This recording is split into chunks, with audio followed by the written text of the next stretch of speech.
Good afternoon, everybody. This is Dr. Myra Salcido, and I am teaching your English 1301 701 online course this semester. And I realize I left some things out of part one of the video.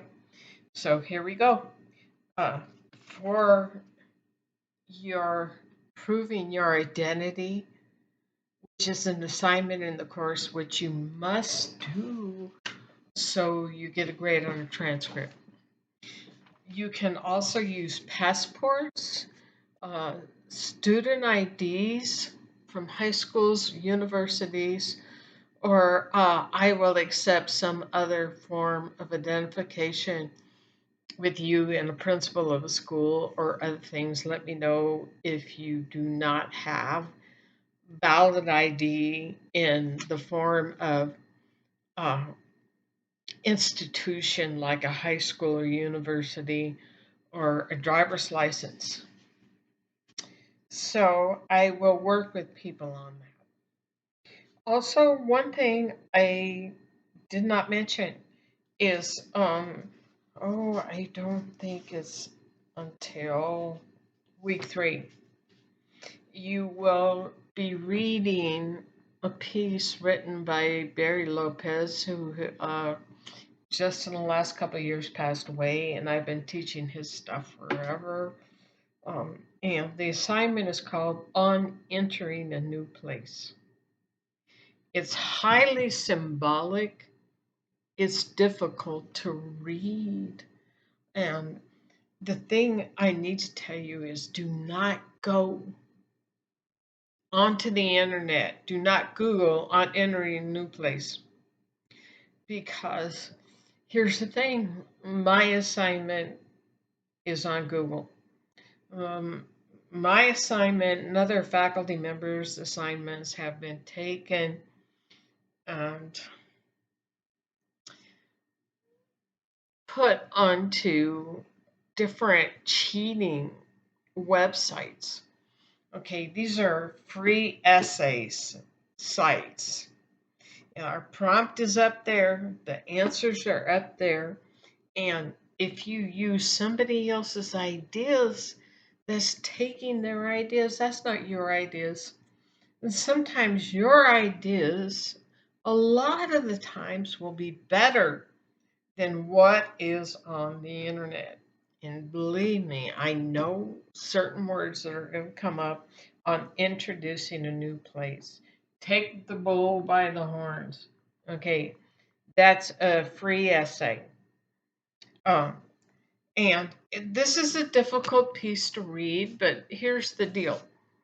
I respect honesty more than how wonderful you might be at analyzing symbolism. And it's not that hard, really. It seems like you will see this man driving a van in the desert. What does the van possibly represent? What does the desert possibly represent? And there's no right or wrong answers. And that's why I am pleading with you now, do not go to the internet and plagiarize and end up with academic dishonesty charges against you um, in the very beginning of the semester. It happens, and it's a little harsh. It's not charges, it's just suspicions. And it happens to students because they say, I don't know how to understand this piece of writing. It's highly symbolic. It talks about things, and I don't know how to relate this to my own experience.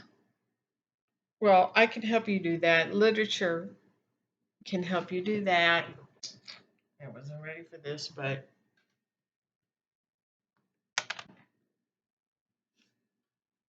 okay.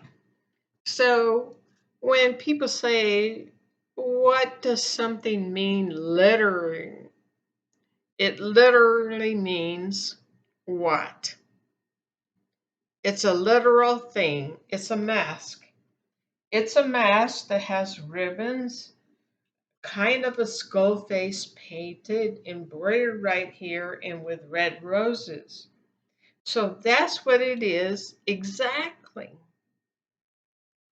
Could it mean something else? Could it mean Los Dia de Muertos? Could it mean the Day of the Dead? Could it mean ancestors, respect of ancestors? Um, could it mean a cultural thing? What does one mask mean? And a skull can mean a lot of things to a lot of people. If it was just a skull, death, um, poison, fear. So you need to think about those things. And when you're reading Barry Lopez's on entering a new place, try to think what you might relate to. There's no right or wrong answers. I just want you to be honest and give the best answer that you can, please. Because I know the answers are out there. They're not always good. People get on to Ask Jeeves, SaveMyEssay.com, um, Encyclopedia Britannica, A&E, Arts and Entertainment, History Channel. Nope, none of those. You can only use scholarly resources in this course, and we will teach you how to do that. But for this first assignment, just use your own brain. Do not go and see what everybody else has said. Just think, what could this possibly mean to me as a college student entering a new space? What if I'm in a van and I get out of the van and the van keeps going?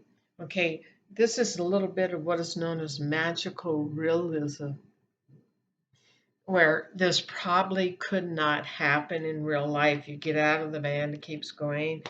You ride a bicycle, you catch up with the van. Um, you let go of the steering wheel and you sit on the passenger side. Does that mean you let go of your life? Steering your life, taking control, sit on the passenger side and just let it ride for a while, saying, you know what? I am not going to take that part of driving and steering. I want to let go a little bit and let somebody else direct me. Maybe you do not ever. Maybe you always want to be in that driver's seat. So just think about this. Is he's not really talking about a magical van that drives across a deserted area. He's not really talking about some things that happen, like a cactus or a boulder that makes you stop and think because it's immovable. He's not just talking about, like I was showing you, it's not just a mask.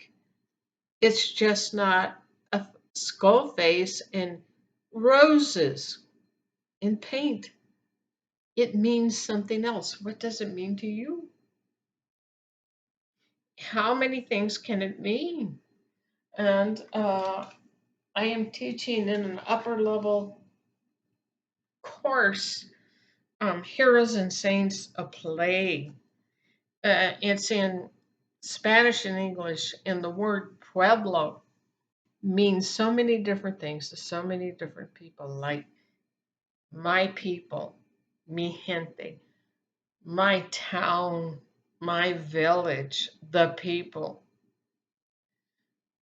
the advocacy of the people. So it can mean a lot of different things. So whether you speak other languages or not, just think about, what does a symbol mean? You know, you take the symbol of the cross. It's not just one wood beam and another wood beam across another. What kind of things does a cross mean? You think about that. Um, Salvation, suffering, Christianity, whatever. There's so many things it can mean. And so when you read poetry and literature and everything else, you need to think, okay, this might mean something else, and I'm going to figure it out. And I'm not going to go to Spark Notes, summaries, any other website to tell me what I need to think. So, what you need to do is to think for yourself, because if there's no right or wrong answers, you might come up with something that is so profound and so noble that it might be something entirely new to academia, and how amazing that would be, and how great that is. How great that is to expand your mind. So I will get off my soapbox on talking about entering a new place. And I know you all just did not notice the man in the background. I told them do not come in the kitchen. So there you go. See you at the next video.